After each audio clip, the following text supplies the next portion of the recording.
Hello everyone and welcome to one more of the videos in this YouTube channel. Today, as you will be watching progressing with Mr. Peacock here, I will also be telling you, informing you of why Peacock. Why did I choose to create this piece of art depicting a peacock, which is a very, very demanding design due to pluralism of colors and the shades and the details and everything. So, before I go into the storytelling, let me tell you that we are in a very exciting stage here in the embroidery process. We are at the stage where I am completing the last of the eyes. That's how we call these. So I'm completing the last of the eyes of the peacock. And perhaps if I continue that being that slow, which is very and absolutely okay to be slow, the whole point of making art is to slow down from the crazy rhythms of the world. If I continue being that slow, or if my storytelling finishes quickly, that's all what you will be seeing. If I progress, if my storytelling is longer, then you might see me starting the next stage, which is filling in this part with where's the color? With this color, which is what I have done here at earlier stage. Now, maybe in some of the next videos, I will tell you the difference of colors here, because if you can't see it, there is a subtle difference. This is more greenish than this one, but this is for another video. For this video, I will tell you why did I choose the peacock.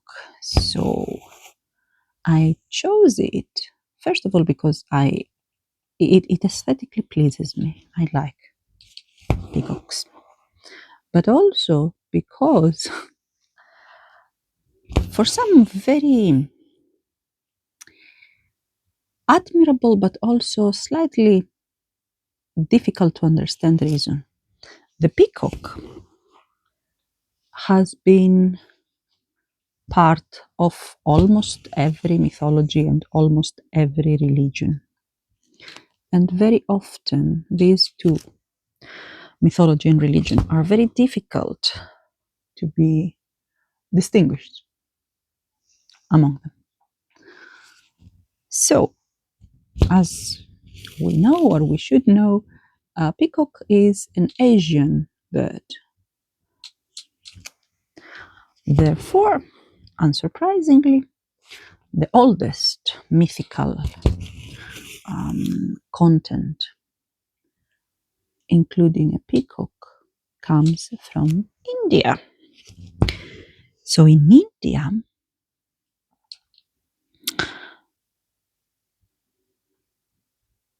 the peacock, in the oldest story, okay, was or it became one of the two mounts of or symbols of God. Which god? The god Surapadman or Surapadman. I'm not quite sure how it's being pronounced. So, in this story, in this mythical / religious story, And this comes from South India. Perhaps peacocks are from South India as well. I'm not quite sure about that. If you know better, let me know. So in this mythological story, there was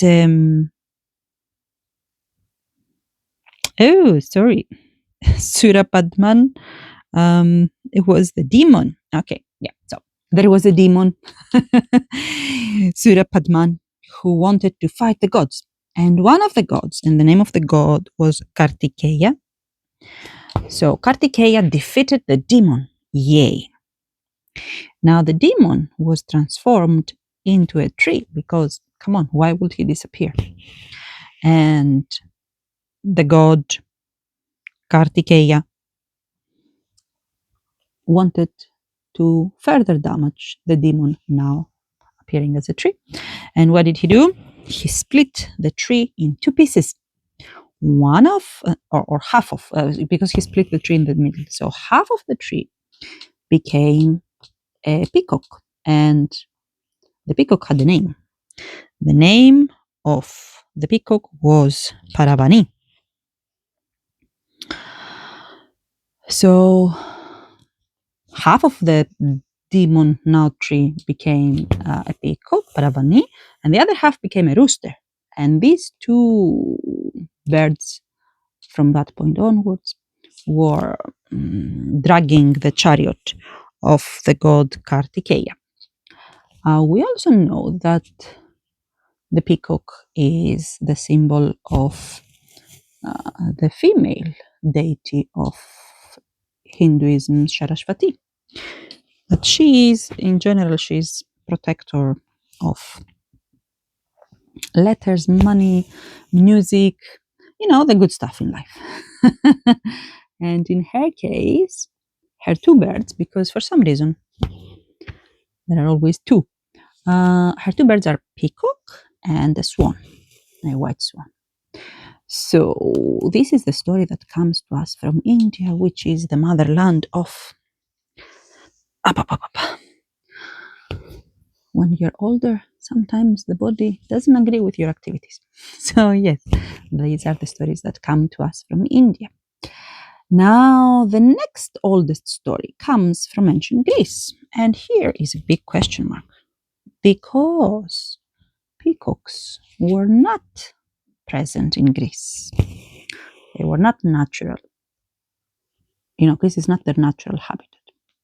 There have been assumptions, we don't have historical evidence, but there have been assumptions that peacocks were traded to Greece through the Phoenicians, which can be true. So in the ancient Greek story, the ancient Greek stories are always they are always very juicy. So in this story, we have the father of the gods named Zeus. The actual name is Dias. Zeus is the Anglicized. So for this storytelling, I will be using the original names. So Dias, as we all know, as those who know the Greek mythology know, Dias was a notorious womanizer. Womanizer is not the correct word because for Dias, gender didn't really matter. Anyway, you get the point. You know what I mean. So, at some point in history, before I continue the story, Dias was married to Ira. Okay, Ira was his sister, but also his wife.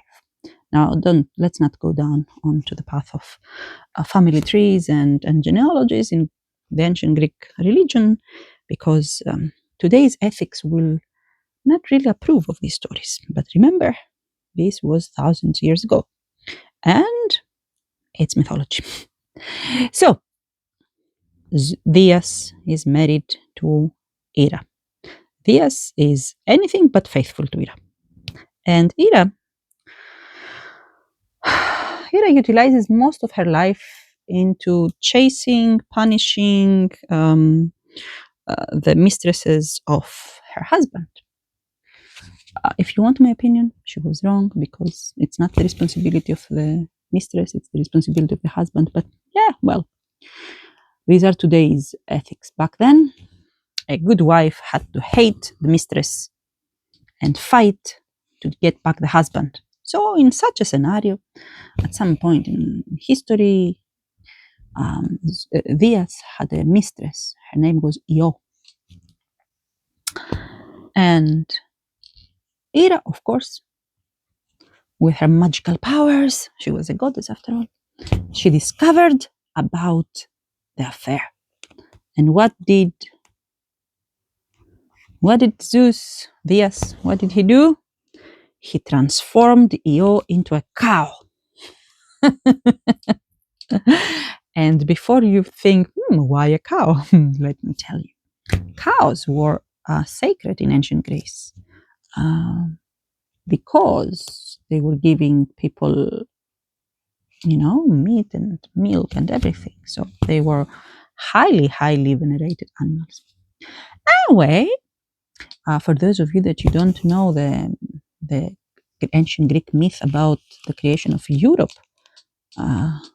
you can leave a comment, you can request in the comments, and I will happily tell you this myth. Anyway, back to Io and Diaz and Ira. So the wife now knows that the husband has transformed his lover into a cow. And smart as she is, because Ira was always smart, she goes to her husband and says, "Oh, dear, you know how much I love you. I want you to gift to me this beautiful cow I saw you having."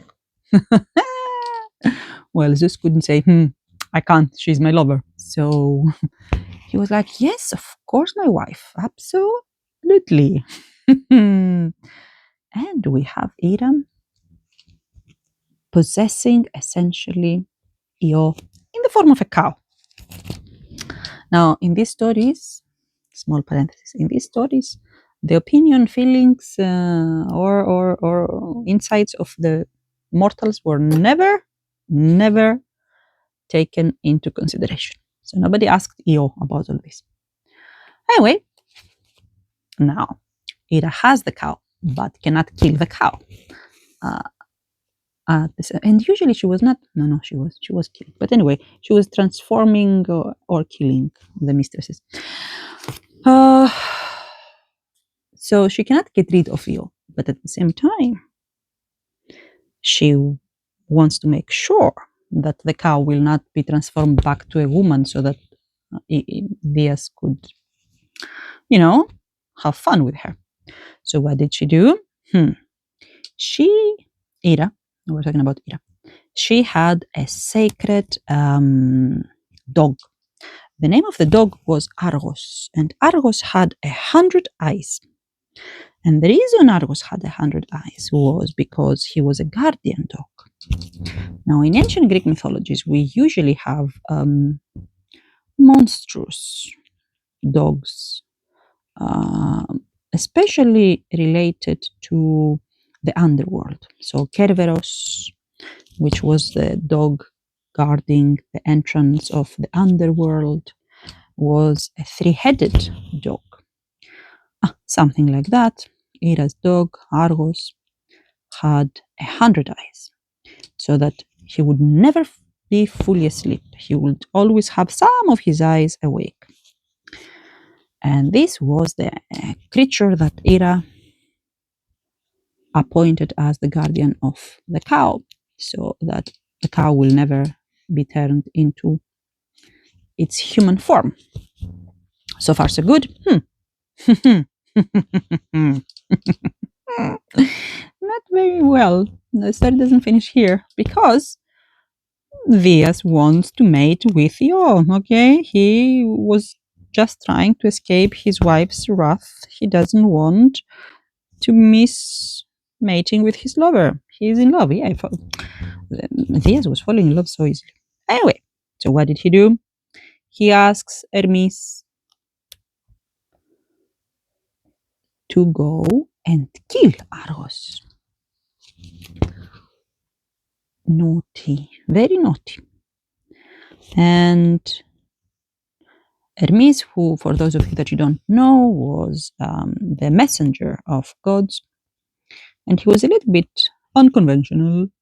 What did he do? He started singing to the beast, to Argos, so that he will make sure that all the eyes will be closed. And the moment every single one of the 100 eyes of Argos are asleep, boom, Hermes kills the beast, kills Argos.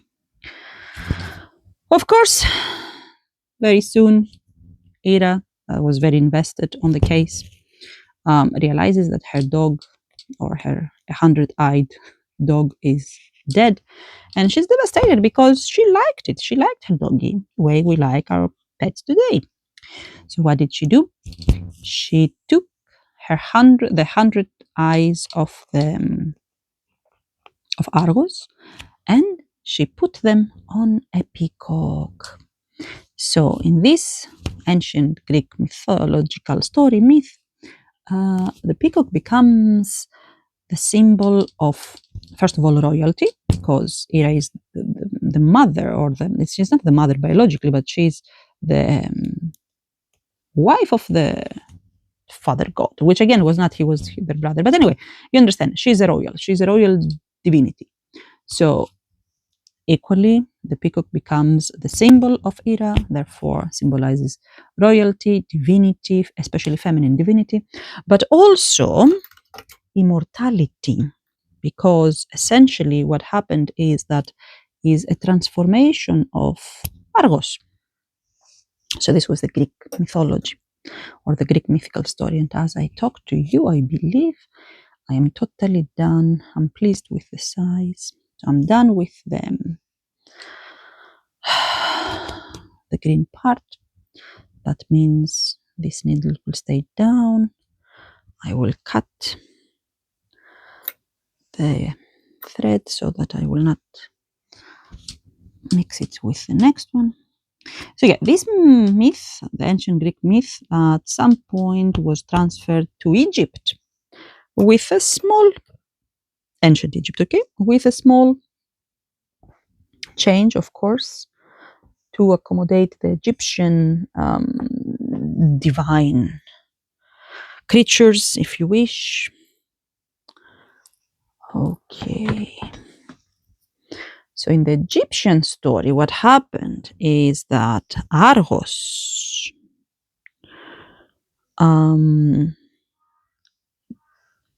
went to Egypt. For some reason, I don't know why, Argos left ancient Greece and went to Egypt. And Argos kidnapped Isis. Okay, I hope you are familiar with the ancient religion of Egypt and you understand what I'm talking about. So in this story, Argos goes to Egypt. And by the way, as I talk, I shouldn't put it here. Okay. I will make a small correction here. So as I talk, I move on into the next stage. So yes, Argos steals Isis and declares himself a king of Egypt.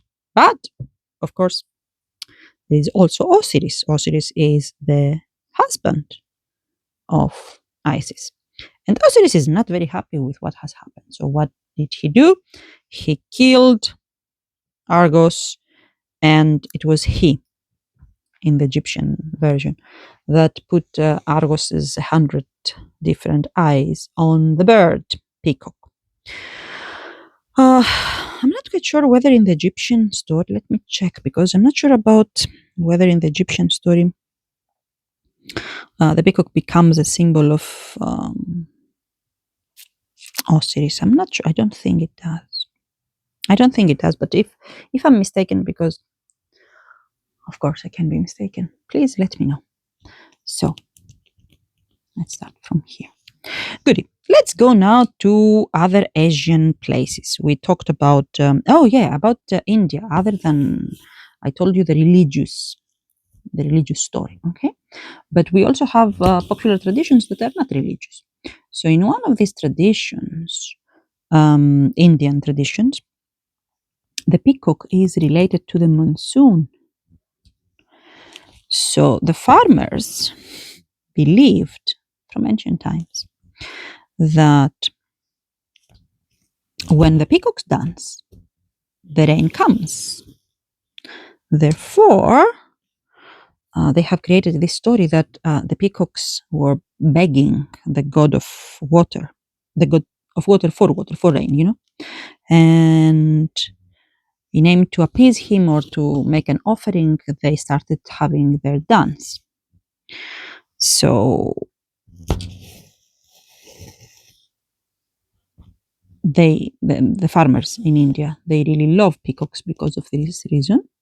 Another tradition or another characteristic of the animal, of the peacock, is that the peacock can kill snakes, which is seen as a victory over evil, similarly to the religious story, to the Indian religious story about the peacock, and also as a symbolism of wisdom. Something did not go well here, as we can see. Let's see what's going on here. Okay, good. So these are the stories from India. But from Asia, we have other stories as well. So in China, there is a beautiful story about a princess.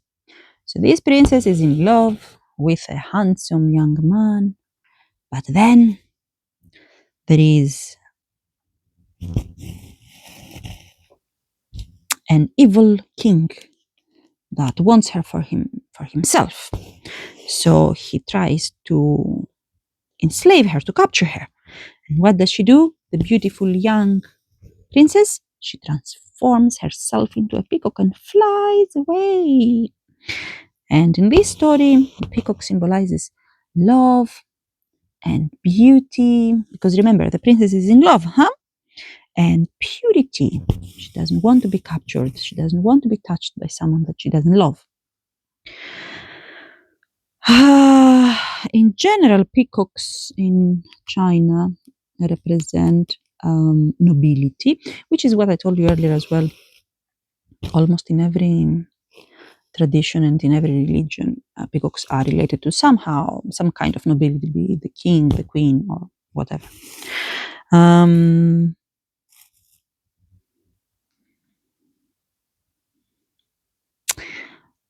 For China, they also symbolize compassion. And now we go to Japan.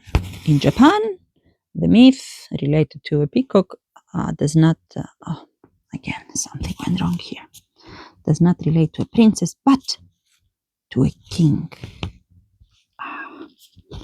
That is the worst part, guys. When you, oh my God, did you do you see what I do here? Okay. I can fix it. That's good. Good. So, what was I saying? Oh, yeah. The Kujakumio, the Peacock King. This comes from Japan. So, the Peacock King is a Buddhist deity. Now, as we know, or we should know, and here comes the academic out of me, Buddhism is not considered a religion by many people, but rather a philosophy. And the reason being that one of the four most important, one of the four necessary elements. So you can see here you can see the gaps. Sorry, I stopped in case you're not watching, in case you have the video playing and you're not watching. I'm showing now the peacock on my workshop. So you see here, there are some gaps that I have left. These gaps, I will fill them later on with a different shade of thread. The reason being that if you have seen an actual peacock in real life, as the peacock moves, it shimmers and the colors change. So I want to achieve this shimmerish result. Bear in mind that this, the intention at least of this piece of art is to become a big shawl, something that a woman or a man, if they want, will wear on their shoulders and they will walk on the street with it. So I will try to incorporate different shades of the same color. The women will be better in understanding what do I mean, because I know that for the male vision, colors are more specific, like blue, green, white. Okay, for us women, we have 35 different shades of green and blue. So that's what I will do here. So when the person who will eventually wear this shawl will be walking on the street and people will see the peacock on their back, including the light, as the light will fall onto the piece. I hope I want to achieve this shimmerish and color changing result. So there is this method in my madness. Back to the story. What was the story? Oh yeah, the Peacock King. So before that, yes, I was telling you that there are 4 specific characteristics that need to be met, or conditions that need to be met for something to be called a religion. The first and the foremost, the first and the foremost, and this is something, what I'm telling you now, it's one of the tests I give to my undergraduate students in the university. So if you are to be my student, now you know the topic of the first assignment. So yeah, the first and the most important condition for a religion is the supernatural. A deity, one or more deities need to exist. But in Buddhism, as we know, Buddha has refused to identify as a deity. Buddha is not a god, he's a teacher. That's why in philosophy of religions, at least, which is my topic, my expertise, if you wish, or one of my expertises, academically, Buddhism is not a religion. Anyway, let's go. Okay, let me explain something. You see that here I make very sharp, short strokes. This is because I don't know if you can see it, but to be able to create this design, which is freehand. So I put a material. I put something like it's like plastic. I hope you can see it here, which dissolves in water, because that allows me to have pens. I don't know if you can see here some colors. So I take pens or pencils. You see here the shimmery here, or the yellow here, the green here, the blue. For me, these this is the design that I have in my head, but I cannot put it on the fabric. It is much more stable and stays for longer on the material. Here is the meeting point where the 2 pieces of material meet, because the material comes in A4 pieces. So that's why I have the small strokes here to join the 2 plastics together, and then I will continue with larger strokes. So if I continue like that, I will never tell you the story, the Japanese story about the Peacock King. And that will be unfair to the Japanese intellectual heritage. So let me do that. So, Kujakumiyo, or something like that. I hope I pronounce it correctly. And please, has nothing to do with not respecting. It's just that I don't know the language, and I'm open to accepting my limitations. In this story, Kujakumiyo is a king who is seated on a peacock. So, contrary to the Hindu god, that the peacock is the creature that, let's say, drags, but drags the chariot, here the king sits on a peacock, and the peacock's feathers, the 100 eyes of the previous stories we mentioned, are the eyes of mercy, because they watch all the suffering of all beings on earth, which is very beautiful, because not only humans suffer, other creatures suffer too, and more often than not, other creatures suffer because of us, because of humans. But we will not have a lesson on morality today, okay? A different day, perhaps. So this is what happens in the Japanese, how the peacock is part of the Japanese mythology, religion, you name it. So here is more about purification and compassion and stuff like that.